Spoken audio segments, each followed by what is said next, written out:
The Prime Minister, as you recall, was profoundly forward-leaning and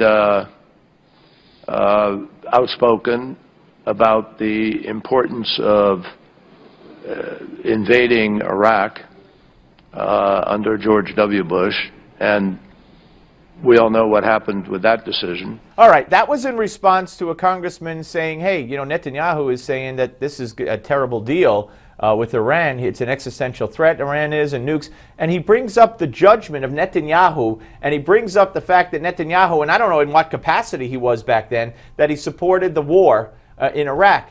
But as we introduce Rabbi Brett Hirschfield, commentator on religion, society, and pop culture, Kerry, as a U.S. senator, himself voted for that war. So if he's impugning Netanyahu's judgment based on that, what does it say for his judgment? Well, I think what it says is that looking back to think about the future is probably a really poor idea.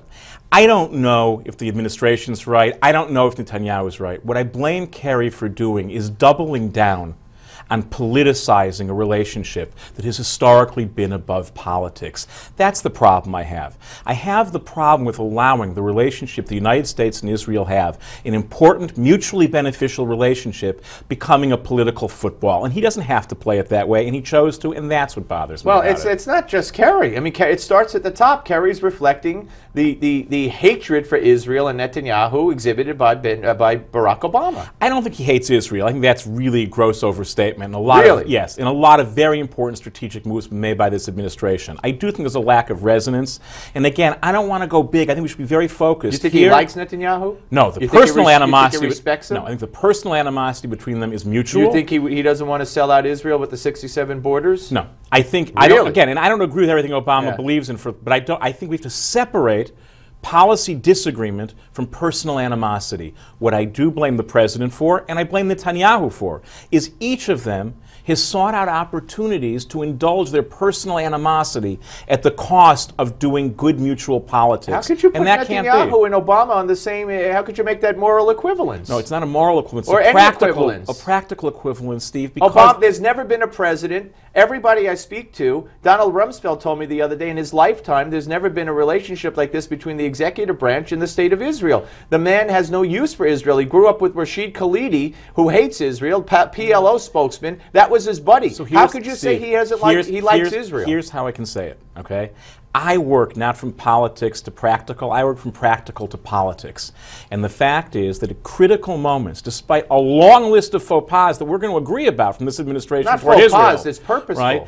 And, well, but their mistakes net out, and they're not to America's benefit, forget to Israel's benefit. Right? I want to be very clear. America's first responsibility is and should be to itself, to the United States. But I'm talking about policy towards Israel. No, but the only reason we have the policy toward Israel that we have when it's working right is it works for both. It's not, and this is where I think the administration does make a mistake. The United States isn't doing Israel favors.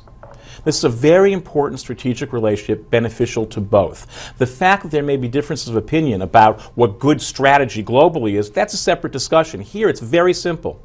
What this president has done that I think is wrong, and I think what Netanyahu has done at times that's also wrong, is allowing their personal problems to get ahead of good politics. Calling Mahmoud Abbas a man of peace and villainizing Netanyahu, giving them a man who celebrates terrorists and martyrs as martyrs. Here's my test. Wait, to this day, I mean, and who says that the biggest impediment to peace is a construction worker in Israel, and you say, well, Netanyahu and him both make mistakes. See, I think that's a dangerous, with all due respect, a very dangerous, self-defeating, very dangerous equivalence to make. And you may be right, but I don't think so.